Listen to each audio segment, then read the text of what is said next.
Salut! Donc voilà, je vous présente mon boîtier que je viens de recevoir. Ça s'appelle un SmartMax Box. Donc c'est un système Android qui fonctionne sur le CarPlay. Donc là c'est un Android 9 dessus qui tourne sur Apple Pli. C'est équipé d'une antenne GPS, d'une antenne 4G, parce que le boîtier est équipé 4G. Donc vous avez la carte SIM qui se met ici. Ici vous avez une carte micro SD. Et ici ça c'est pour si vous voulez brancher en fait sur la cigare en 12 volts. Mais là il fonctionne en 5 volts sur la prise USB. Donc la prise USB, pour que ça fonctionne sur le boîtier, il faut avoir dans les services connectés Apple CarPlay. Donc là on peut voir que j'ai Apple CarPlay. Là si je branche, comme il n'est pas branché, ils me disent de merci de connecter un équipement. On est d'accord. Tac. Hop. On le branche. Puis après, hop, ça allume les voyants. Comme quoi il a alimenté le boîtier. Hop.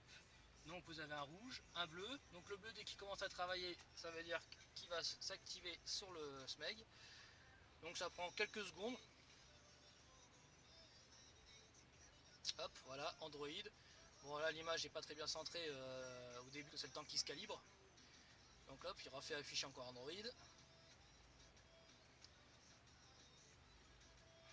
Donc là, vous pouvez voir que c'est une interface Android. Vous avez bien sûr le Wi-Fi, la 4G, comme je vous disais avec la carte SIM, le Bluetooth, et donc c'est un Bluetooth double, ça veut brancher votre téléphone dessus, et un autre Bluetooth comme un clavier, une souris, et même une prise OBD, un lecteur OBD. Donc, quand je vous dis ça fonctionne sur Apple Pli, donc voilà, ça s'appelle Apple Pli, voilà, vous pouvez voir.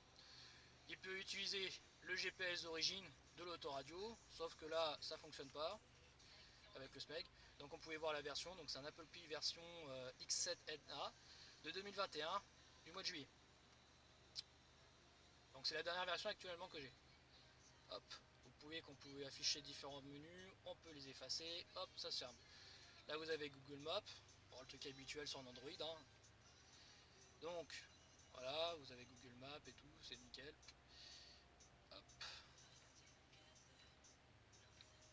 Bon, après moi je referme les fenêtres parce que ça peut, on va dire, éviter de bouffer de la mémoire. Vous avez Netflix,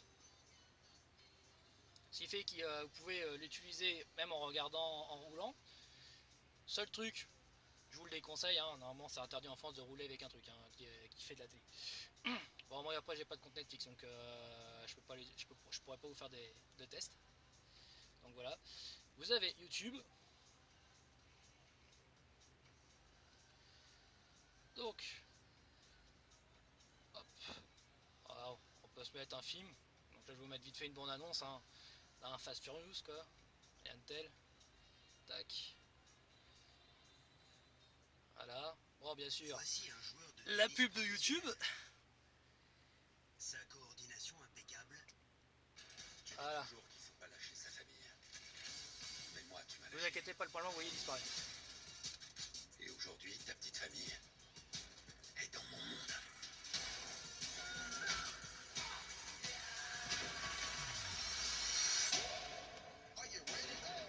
Si ça te regarde, ça nous regarde.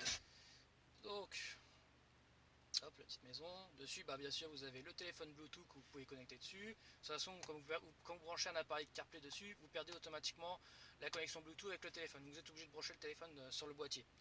Donc, c'est le boîtier qui fera la transition pour le téléphone. Donc, vous avez le téléphone, le Bluetooth pour écouter de la musique du téléphone, SpeedPlay qui sert en fait à brancher dessus le CarPlay en Wi-Fi et Android Auto en Wi-Fi, Spotify, hop. Vous avez Google Chrome, hein, de toute façon en même temps qui va faire une recherche internet. Le Play Store pour faire installer toute application comme c'est un Android, donc vous voyez, hein, vous pouvez installer n'importe quelle application, hop. Vous avez YouTube Music, hein, le truc habituel, hein, donc galerie pour tout ce qui est photos, images. VLC pour écouter votre musique, vous avez mis sur votre micro SD. Donc moi actuellement j'ai quelques musiques dessus. Hein. Hop. Donc on peut faire lire. Bien sûr, comme c'est un truc qui fonctionne par CarPlay, ça reprend automatiquement les commandes du volant. Ce qui veut dire que vous pouvez gérer directement le volume et tout, et la pub sur le boîtier. Voilà.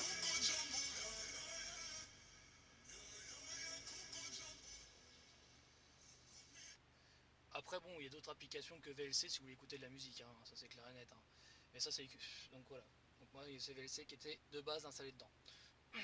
Vous avez aussi Waze, bien pratique pour tout ce qui est les radars et la police qui sont signalés. Donc voilà. Merci de me dire que je suis ici, je sais. Voilà. Donc voilà, vous avez Waze. Hop. Bien sûr, j'ai réinstallé moi dessus OBD Facile et Torque. En Shazam pour écouter de la musique quand j'écoute la radio si je veux attraper une musique. Donc avec Torque, ce qui est bien pratique, comme moi je vous ai dit, ça fonctionne avec une prise OBD, c'est bien pratique en LM327. Donc là, bah, c'est branché. Donc voilà, comme ça, moi, vous pouvez afficher en temps réel les paramètres de votre voiture. Voilà. Il met un peu de temps à se connecter, ce qui est un peu normal. Hein. C'est le temps qu'il lit les FID du calculateur. Voilà, tac tac. Long terme, temps d'avant, chargement, FR, pression, changeur et tout. Hop. Bon, il y a quelques-uns qui n'ont pas encore le temps d'apparaître, hein. C'est un peu normal, hein. Faut laisser le temps que la prise OBD de lecteur.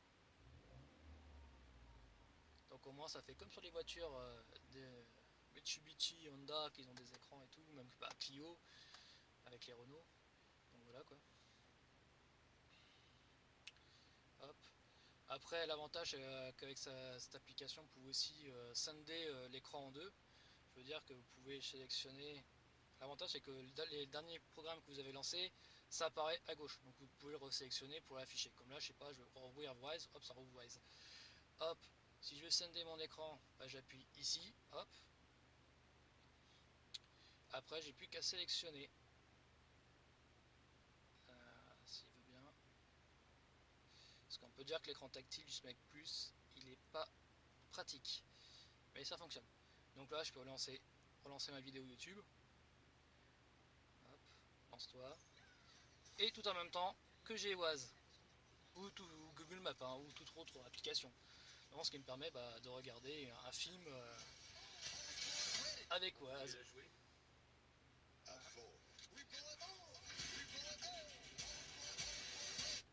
Bien sûr, hop, vous mettez en pause, ça arrête aussi la vidéo. Hein. Par contre, je suppose que ça reprend pas la vidéo. Voilà, c'est bien ce qui me semblait, ça relance pas la vidéo. Par contre, voilà, vous êtes plus muté, donc il faudra juste appuyer sur le bouton. Ça, c'est des petits trucs. Ok, ça tombe pas au bon moment, d'accord, mais voilà. Donc voilà. Je sais pas conduire. Hop. Bien sûr, pour refermer, il faut appuyer comme ça. Hop, tout effacé. Donc là, ça efface tout. Là, vous n'avez plus rien ouvert. Voilà. Bien sûr, après, si vous voulez revenir sur la musique basique, vous pouvez faire ça. Hop, radio. Et là, vous repassez sur la radio. Bon, bah là, il n'a pas voulu. Non, il veut pas. Bon, bah, tant pis. Bon, moi, voilà, vous pouvez retourner sur la navigation d'origine. Et après, si vous voulez, retourner sur Apple CarPlay. Voilà.